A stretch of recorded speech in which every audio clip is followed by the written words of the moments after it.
Hare Krishna, Krishna Krishna, Hare Hare, Hare Rama, Rama Rama, Hare Hare. All glories to Bhagavan Shri Krishna, Radha Madhava, and all glories to Srila Prabhupada, Jagat Guru Srila Prabhupada, by whose mercy we are able to understand the divine words of Bhagavan Shri Krishna. Hare Krishna. Hare Krishna, guys. So in this video we'll read verse number 15, 16, 17 and 18 of chapter 1. So let's start with verse number 15. Hare Krishna. Panchajanyam Rishikesho Devadatam Dhananjaya Pondram Dadmau Mahasankham Bhimakarma Vrikodaraha. Panchajanyam, the conch shell named Panchajanya, Rishikesha, Krishna, the Lord who directs the senses of the devotees, Devadatam, the conch shell named Devadatta, Dhananjaya, Arjuna, the winner of wealth, Pondram, the conch named Pondra, Dadmau, blue, Mahasankham, the terrific conch shell, Bhima Karma, one who performs Herculean tasks, Vrikodaraha, the voracious eater Bhima. Lord Krishna blew his conch shell called Panchajanya, Arjuna blew his conch shell, the Devadatta, and Bhima, the voracious eater and performer of Herculean tasks, blew his terrific conch shell called Poundra.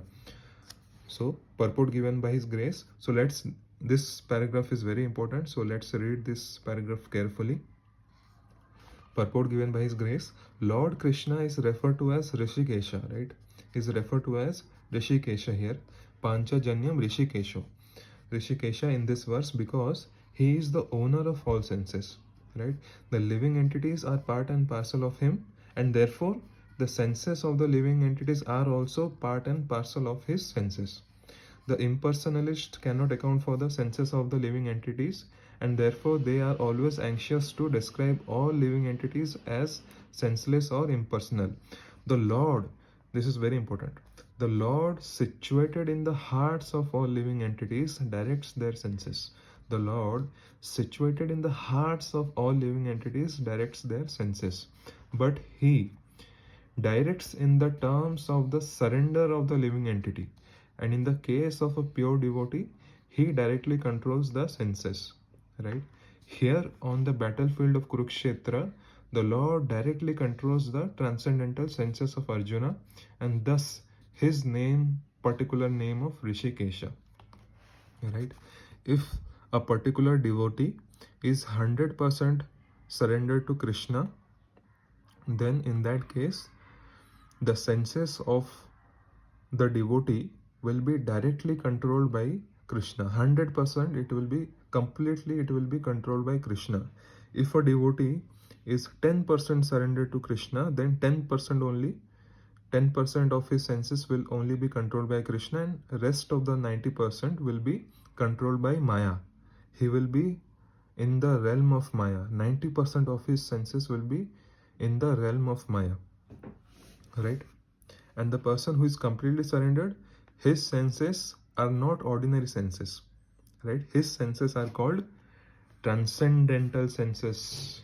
For example, in this case, we see Arjuna, he's completely surrendered to Krishna. That's why his senses are called transcendental senses, right, of Arjuna. And thus, his particular name of Rishikesha. Lord's name, another name is Rishikesha because he controls the senses of the living entities. The Lord has different names according to his different activities. For example, his name is Madhusudana because he killed the demon of the name Madhu. His name is Govinda because he gives pleasure to the cows and to the senses. His name is Vasudeva because he appeared as the son of Vasudeva. His name is Devaki Nandana because he accepted Devaki as his mother. His name is Yashoda Nandana because he awarded his childhood pastimes to Yashoda at Vrindavana.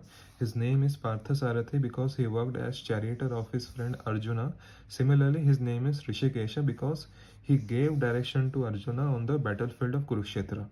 The life that we are living right now in this present moment, this life is also like Kurukshetra, and if we surrender ourselves completely to Krishna, then Krishna will tell us what decision to take at what situation, at what situation and circumstances of our life, what decision to take, in which direction to move, that Krishna will guide us, right? If we are completely surrendered to Krishna, because this is also like Kurukshetra, and we are like Arjunas, we are all like Arjunas in the Kurukshetra. So Arjuna is referred to as Dhananjaya in this verse because he helped his elder brother in fetching wealth when it was required by the king to make expenditures for different sacrifices.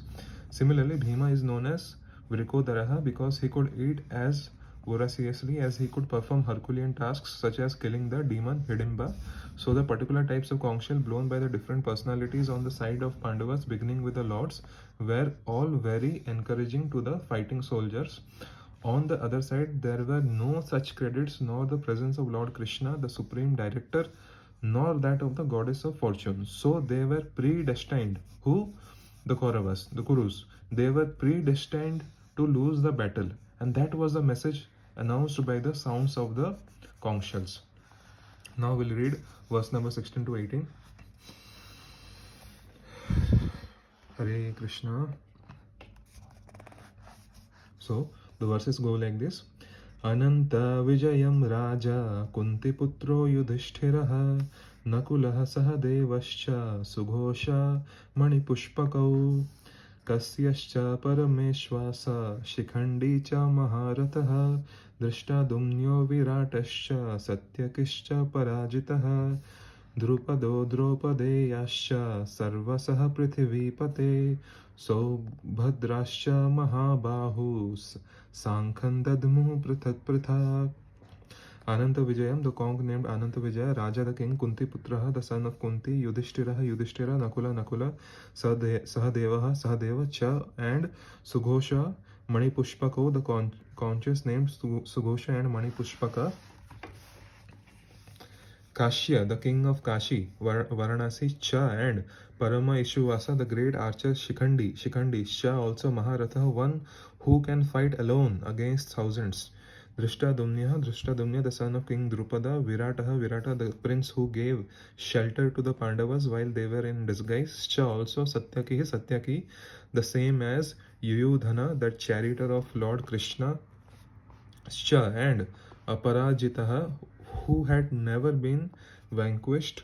Drupada, king of Panchala, Draupadeya, the sons of Draupadi. Cha, also Sarvasa, all, Prithivipate, O king. Saubhadraha, Abhimanyu, the son of Subhadra. Cha, also Mahabahu, mighty armed. Sankham, conch shells. Dadmu, blue. Prithak, each separately. So King Yudhishthira, the son of Kunti, blew his conch shell. The Ananta Vijaya and Nakula and Sahadeva blew the Sughosha and Manipushpaka, their respective conch shells. That great archer, the king of Kashi, the great fighter Shikhandi, Drishtadumnya, Virata, the unconquerable Satyaki, Drupada, the sons of Draupadi, and the others, O king, such as the mighty armed son of Subhadra, all blew their respective conch shells. Purport given by His Grace. Sanjaya informed King Dhritarashtra very tactfully that his unwise policy of deceiving the sons of Pandu and endeavoring to enthrone his own sons on the seat of kingdom was not very laudable. The signs already clearly indicated that the whole Kuru dynasty would be killed in that great battle, beginning with the grandsire Bhishma down to the grandsons like Abhimanyu and others, including kings from many states of the world. All were present there and all were doomed. Right? The whole catastrophe was due to King Dhritarashtra because he encouraged the policy followed by his sons. Right? So guys, in the next video we'll continue from verse number 19. Okay? Chalo. Hare Krishna.